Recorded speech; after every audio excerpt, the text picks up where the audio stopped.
女孩仅仅只是和同学一起出去旅了个游，没想到却发生了一场诡异的车祸。在一处层峦叠嶂的山脉上，一群即将毕业的大学生相约一起来到这里旅游。只见这里的云烟忽远忽近，若即若离。传说这里有一个神秘存在，它无所不能，甚至可以控制万物。美丽的风景加上神秘的传说，所以才让这群年轻人所为之向往。然而没多久，前方的云雾突然浓烈起来，缓慢的大巴也迅速被他们包裹在其中。突如其来的一幕让司机不得不暂时停下了车子。就在这时，车上的男孩突然看到远处有一个诡异的发光体若隐若现，同时后方驶来的一辆车子差点撞上来。大学生们看着这一幕，不知道发生了什么。小车也缓慢地来到了大巴的一侧，对方询问司机发生了什么，司机则表示路线不太熟悉，所以不敢走。为了安全起见，对方同意让大巴跟在他们的后面前行。就这样，在前面小车的带领下，大巴车也缓慢地启动。可是没多久，大巴司机就失去了对方的踪影，迫不得已，车子只能再次停了下来。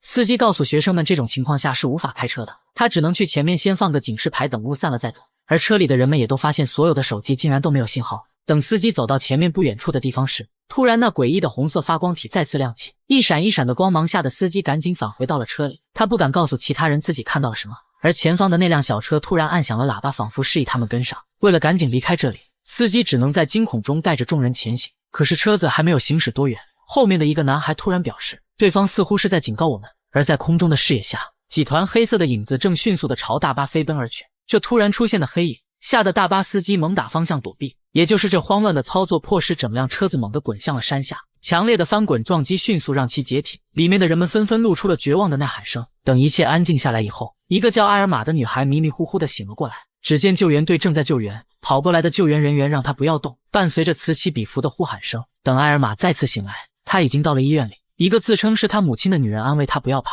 等手术过后她会好起来的。接着她便被推进了手术室里。等女孩再次醒来，面前的女人让她做好准备，她想让女孩看看自己的脸，并希望女孩说出自己是谁。然而看着里面惨不忍睹的面孔，女孩似乎失去了记忆，她不记得自己是谁，也想不起来面前的人是谁。好在自称母亲的人再次安慰她没关系，让她好好休养。然而在这天晚上，艾尔玛却被一阵奇怪的声音惊醒，接着她便看到一个诡异的黑影出现在眼前。就在女孩以为这是一场噩梦时，旁边的学生突然开始挣扎起来，巨大的痛苦声让艾尔玛赶紧呼叫了护士。值班医生也迅速赶了过来，看到病人的情况不对，便急忙让人带他去急救室抢救。艾尔玛惊恐地看着这一幕，原来这都是真的，可是究竟发生了什么，他却什么都想不起来。接下来的2天，布尔玛的伤势恢复很快，医生表示相信他很快就可以回家了。女孩似乎也默认了眼前的男人就是自己的父亲，她询问究竟发生了什么。父亲说他和同学一起去旅游，途中却不幸发生了车祸。虽然只有几个人幸存了下来，但女儿能平安地活着，男人还是充满了感激。在夜幕来临时，和艾尔玛一起幸存的男孩找了过来，但他却没能保住自己的一条腿。他慢慢地来到艾尔玛的身边，握住了女孩的手，但艾尔玛却忘记了他到底是谁。没办法，男孩只能拿出了他们之间的合影，并说自己叫汤姆，是他的好朋友。目前还有3个同学处于昏迷中，而其他人都死在了山谷里。不过有一个叫马丁的男孩却失踪了，救援队找了很久都没有找到他。艾尔玛表示自己什么都想不起来了，自己没有了记忆，一切都消失了。汤姆只能无奈地看着对方，因为他并没有说他们之间还有着恋人的关系。就这样又过了2天，艾尔玛的鼻子突然流出了大量的血液，医生只能再次对其进行抢救，好在最终遏制住了伤势。而就在这天晚上，艾尔玛再次被一阵诡异的声音惊醒，他突然看见眼前出现了一个黑色的身影，对方在艾尔玛惊恐的表情中慢慢的靠近，只见一个和他长得一模一样的人突然出现。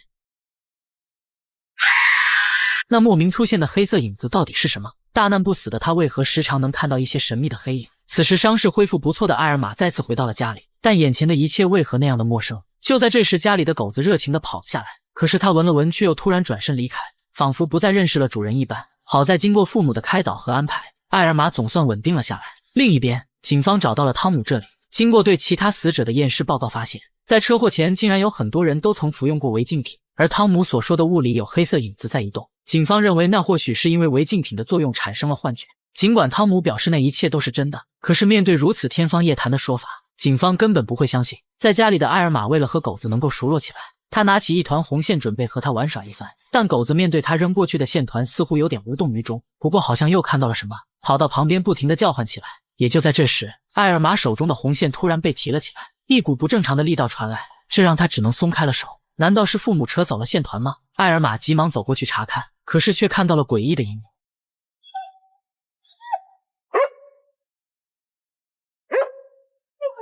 在夜幕来临时，艾尔玛再次听到了一阵奇怪的声音，他顺着声音的方向来到了大厅里，看到了那个红色的线团依然摆在桌子上。难道自己因为车祸产生了什么后遗症吗？艾尔玛决定喝点水缓解一下压力。可就在这时，外面的狗子再次叫了起来。艾尔玛急忙放下茶杯朝外面走去，可是刚来到大厅就感觉到了不对劲，刚才还在桌子上的红线团已经不见了。等转过头才看到他正绑在旁边的门把手上，女孩用手抚摸着绷直的红线，似乎冥冥之中有人在指引方向给她。于是艾尔玛顺着他绑着的方向一路来到了楼上，却看到狗子依然在对着什么东西叫喊。艾尔玛走进房间后，发现线的另一头正绑在一张照片上，他赶紧取下照片查看，只见上面除了他和另外2个人以外，竟然还有一个和自己长得一模一样的女人。还没有等他反应过来，他的父母也走了上来。艾尔玛询问照片上的人是谁，父亲说道那是他的姐姐。接着在双方的对话中得知，原来他的姐姐早在6个月前就因脑癌去世了，因为他们之间的关系非常好，所以在艾尔玛失忆后暂时没有告诉他。不过艾尔玛却说自己在医院里见到了姐姐，而父母听到女儿奇怪的话语，还以为她的记忆出现了错乱，便上前安慰了一番。此时在医院里，在车祸中幸存的另一个男孩阿强，经过长时间的抢救，却正在失去生命特征，看着他的心率在慢慢的下降。男孩的父母以及他的妹妹开始痛哭起来。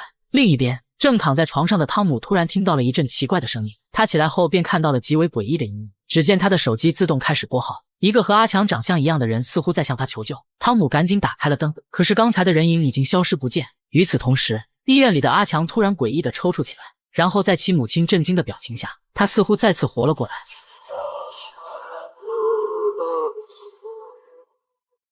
此时在距离发生车祸没多远的洞穴内，失踪男孩马丁的姐姐和他的好友正朝着洞穴降去。他们认为马丁或许在浓雾的影响下不小心掉进了缝隙中，所以决定进来尝试寻找一下男孩。因为这里面绵延纵深，2人只能使用无人机尝试寻找。就这样，靠着无人机慢慢的探索，他们也将找过的地方一一标注。可是找了很久，却一点蛛丝马迹都没有发现。而他们没有注意到的是，无人机所过的地方，一个黑影突然快速掠过。在家里的艾尔玛继续浏览着曾经的照片和物品，试图帮助自己找到以前的记忆。可是看着面前的东西，艾尔玛尽管感觉很熟悉，但就是想不起来。也就在这时，诡异的声音再次传来。自从知道了姐姐的存在，艾尔玛认为这是姐姐给自己的信号。可是下一刻，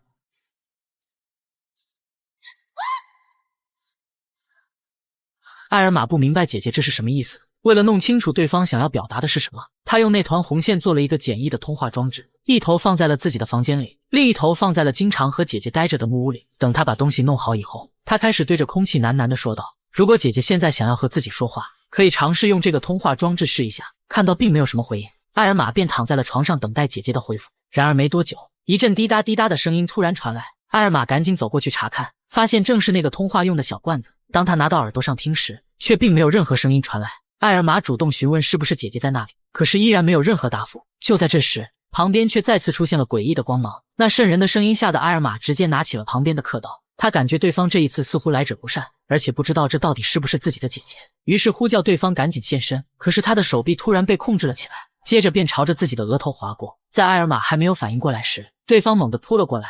艾尔玛被扑到的瞬间尝试捡起那把刻刀，可是刻刀却被对方控制了起来，眼见就要刺向自己。艾尔玛一把抓住了他，但他强大的力道依然疯狂地朝着艾尔玛的手臂刺去。女孩极力地反抗着，同时镜中的画面也看到黑影准备杀掉艾尔玛。只见刻刀离脖子越来越近，就在这危急时刻，艾尔玛的父母突然赶了过来，黑影也即刻消失不见。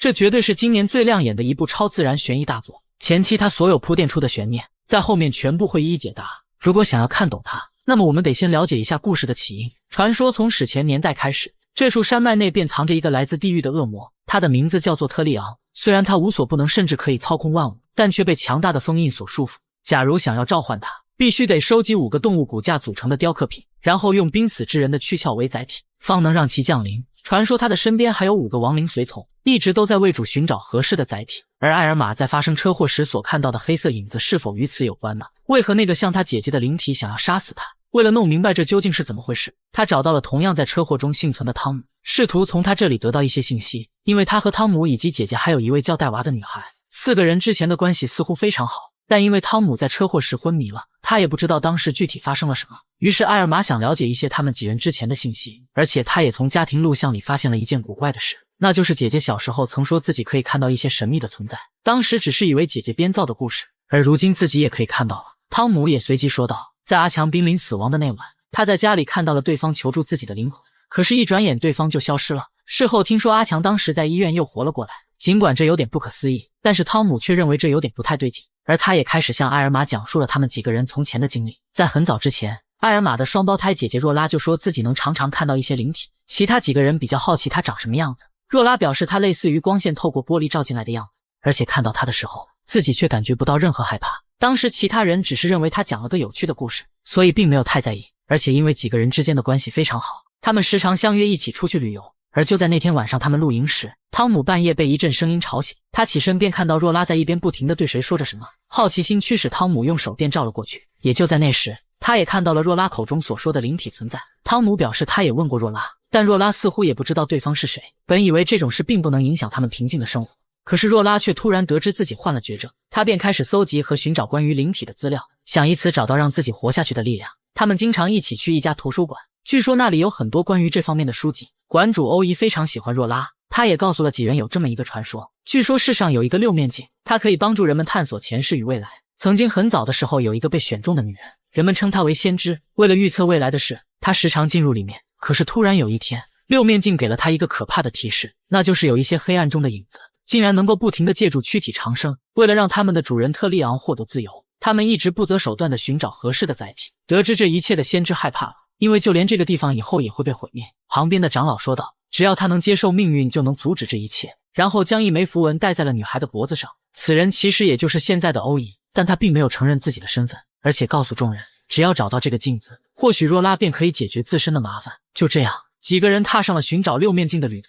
他们根据线索一路来到了山上，首先在这里看到了一个奇怪的黑色石头，然后根据上面的符文提示，几个人又来到了一处洞穴里。果然如书中所言，这里面竟然真的有一座废弃的城堡。经过几人不停的寻找，他们却没有找到那传说中的六面镜。在夜幕来临时，几人又不得不来到外面露营。若拉表示不管如何，在未来的几个月里，他们都要活到最精彩。看着他哽咽的话语，其他人也赶紧安慰了他。在晚上醒来后的汤姆发现若拉不知道去了哪里，他赶紧来到了地下的城堡里，也在这里看到那所谓的大门，竟然就是六面镜的镜子。此时里面正在传出若拉凄惨的叫声。就在汤姆不知所措时，镜面被打开了，汤姆迅速走过去扶住了若拉，而若拉也说道，那传说的确是真的，但是千万不要让埃尔玛和戴娃进来。原来想要得到答案，得需要付出很大的代价。尽管若拉并没有得到让自己活下去的答案，但她却看到了一个可怕的秘密，那就是有一些黑色的亡灵正在借助人们长生。当时若拉并不知道这是什么意思，加上病情的恶化，她反而看开了一切。在最后的时光里，她只想和自己的好朋友待在一起。就在汤姆讲完这一切后，埃尔玛突然询问姐姐最终是怎么走的。汤姆说就是癌症离世的，但埃尔玛却表示不对，因为自己失忆了。他怀疑是失忆前的自己提前结束了姐姐的生命，因此姐姐才想要杀了自己。看着埃尔玛越说越激动，汤姆赶紧上前安慰了他。也就在这时，诡异的黑影再次出现，埃尔玛也随即对着影子不停地说对不起，但影子只是冷漠地看了他一眼，就直接消失了。已经认为是自己害了姐姐的埃尔玛告诉汤姆，他要再次去寻找那个传说中的六面镜，看看能否帮助姐姐。就这样，两人踏上了前往地下城堡的路程。然而随着汽车的行驶，一股车祸之前的记忆片段突然涌上埃尔玛的脑海，同时旁边一辆汽车加速驶过，大巴司机直接猛踩了一下刹车，埃尔玛被这突如其来的操作直接撞昏了过去。等他猛然睁开眼，竟然看到了车祸前的一幕幕。只见前方的埃尔玛和同学们突然看向自己，而自己竟然是她的好闺蜜戴娃。戴娃看着自己的双手，惊恐地叫喊停车。也就是那时突然发生了车祸，她再次惊醒，女孩似乎全部想起来了，她疯狂大喊让司机停车，然后不顾汤姆的叫喊迅速地离开了这里。原来自己根本就不是埃尔玛，而是几人之中那个叫戴娃的女孩。此时让我们再次回到车祸发生的那段时间里，在大巴被浓雾包围的时候，车上的戴娃突然不停地说着停车，埃尔玛也随即看向了他。也就在这时，黑色的影子迅速朝着大巴跑去。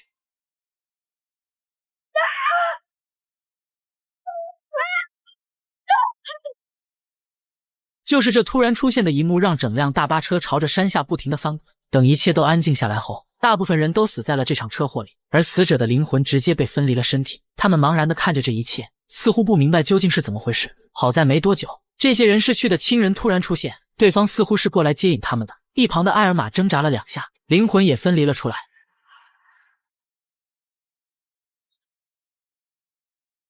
旁边的戴娃眼含泪水地告诉他，自己的身体被砸烂了。也就在这时，车子上的汤姆大声呼救着，可是他根本看不到这些人的灵魂。当埃尔玛走过去时，汤姆感觉看到了一束光，但接着他就昏迷了过去。与此同时，艾尔玛病逝的姐姐过来了，她伸出了手过来准备接走戴娃，戴娃却询问艾尔玛怎么办。若拉表示艾尔玛的时间还没到，她希望戴娃赶紧离开，并说如果再不走就可能走不了了。可是戴娃并没有过去。随着若拉的消失，一些诡异的黑影迅速跑了过来，这些或许就是那些游荡在世间的亡灵，想要以人的躯壳为载体来重生。只见他们闻着气味开始寻找那些濒死之人，其中一个黑影似乎找到了一个，他直接朝着对方的身体钻了进去。或许随着时间的推移，他会吞噬原本虚弱的灵魂，从而占据本体。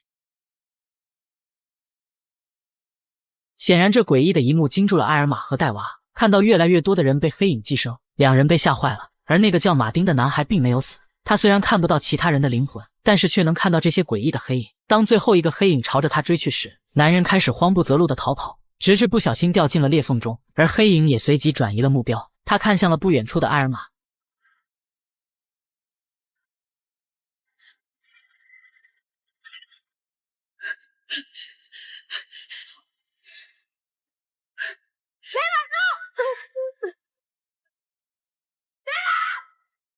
艾尔玛突然出现在了医院里，原来是借他身体重生的戴娃被送到了这里。尽管艾尔玛不明白这到底是怎么回事，但他伸手叫喊时，却又被传送到了另一个地方。只见前方的天空上一个巨大的红色标记突然出现，他似乎在指引着艾尔玛向前方走去。此时他跟着红光一路走来，进入到了由一堆石头组成的怪阵内，可是走了一圈都不明白这是什么东西。也就在这时，旁边突然出现了一些曾经的记忆碎片，女孩看着如此熟悉的一幕，直接走了进去。只见那时的她和姐姐还小，一家人快乐的在家看着电视。姐姐若拉似有所感，她扭头看向了这边的艾尔玛。艾尔玛赶紧询问姐姐是否能看到自己，小若拉并没有回答，而是告诉正在录像的母亲，她看到了奇怪的灵体。母亲让她描述一下什么样子。只见小若拉拿起水杯放在了太阳下，并表示它有点像光的折射。显然一家人并不相信她。艾尔玛没想到小时候的姐姐竟然能看到自己，她准备上前说话时，突然再次来到了另一处空间。只见天上的红光再次指引她来到了一处地方。走进去后，这一次里面是他们曾经寻找六面镜露营的地方。姐姐似乎有什么心事在等待着她。艾尔玛赶紧过去和其说话，可是对方根本听不到。与此同时，汤姆的手电照了过来，给他吧。艾尔玛再次来到了另一处空间。此时的戴娃已经借用他的身体回到了家里，因为对方失去了记忆。艾尔玛走向前，拿起了桌子上的红线团。尽管这一举动让他承受了很大的压力，但他依然想提醒对方是谁。于是他一点一点地将红线缠到了自己的房间里，最终定在了他们几人的合影那个叫戴娃的头像上。可是赶过来的戴娃却根本不明白这是什么意思，反而将艾尔玛当成了若拉。来了。等艾尔玛反应过来后，他又来到了一处奇怪的地方，竟然在这里看到了呆滞的阿强。若拉走向前询问他发生了什么，但阿强却伸出了手。也就在这时，他突然看到了对方的记忆画面。原来当初那神秘的黑影剥夺了他的身体，以至于真正的阿强无法进入。当松开手后，阿强希望他能带自己回去。说完就带着艾尔玛来到了一处洞口。阿强说道，他必须要夺回自己的身体，否则以后将永远被困在这里，而那些痛苦回忆可增强他的力量。就这样，艾尔玛再次走进了石堆里，这里面有着各种时间线的记忆碎片，比如和姐姐一起时的最后时光，也在这里看到了姐姐病逝的真相。原来因为若拉经受不住病痛的折磨，她选择让戴娃亲手结束自己最后的旅程。看着对方被折磨得不成样子，戴娃答应了他亲手送了若拉一程。这一幕也被艾尔玛看在了眼里。等他上前呼叫姐姐时，场景却再次发生了改变，同时看到了戴娃正在试图联系自己，于是他愤怒地叫喊了出来，也的确引起了对方的注意。但因为愤怒的加持，戴娃察觉到了不对，他拿起刻刀询问艾尔玛到底是谁，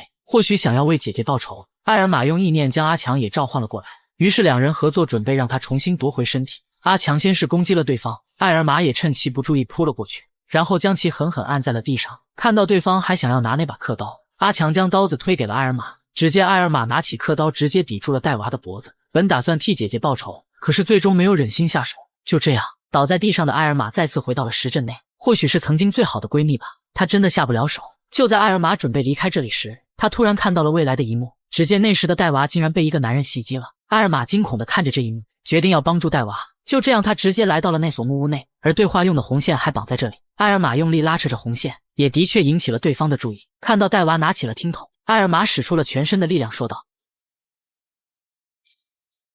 戴娃 ten cuidado. Van a matarte. No te tengo miedo.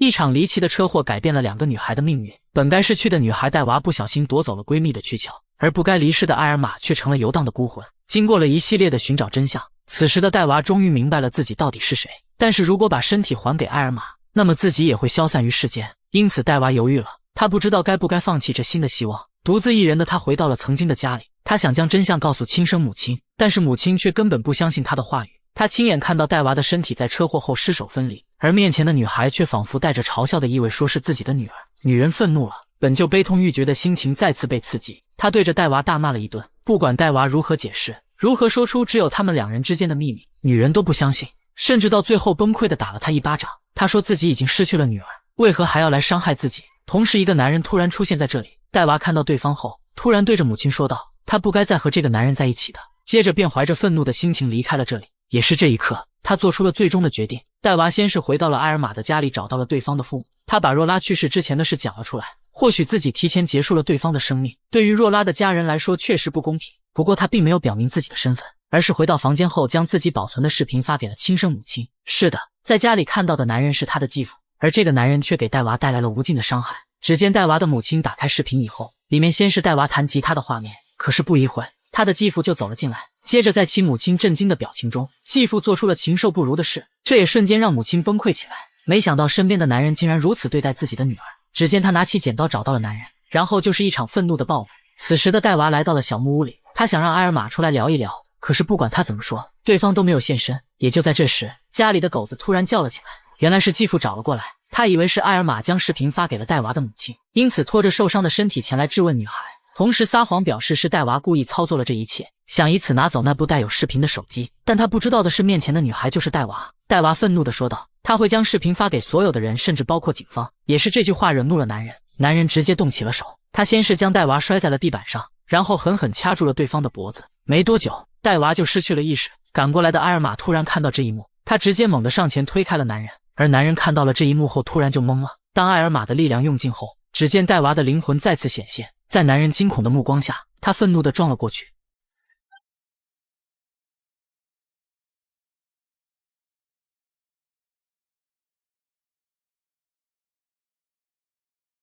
就这样，随着继父的身亡，戴娃完成了自我救赎。他对着倒在地上的埃尔玛说道，自己从来没有想过要偷走他的人生，只是想保护他而已。也就在这时，若拉的灵魂也突然现身，他表示埃尔玛还有大好的未来，我们得帮他回去。接着在2人的帮助下，埃尔玛终于回到了原本的身体里。或许真挚的友情并不会因为生死而改变，不管对方需不需要，自己会一直都在。本片也暂时告一段落，总体的剧情稍显复杂，我以其中女主的线讲解了这部剧。不管这部剧的解说大家喜不喜欢，我都感谢大家一直以来的支持，我们下期见。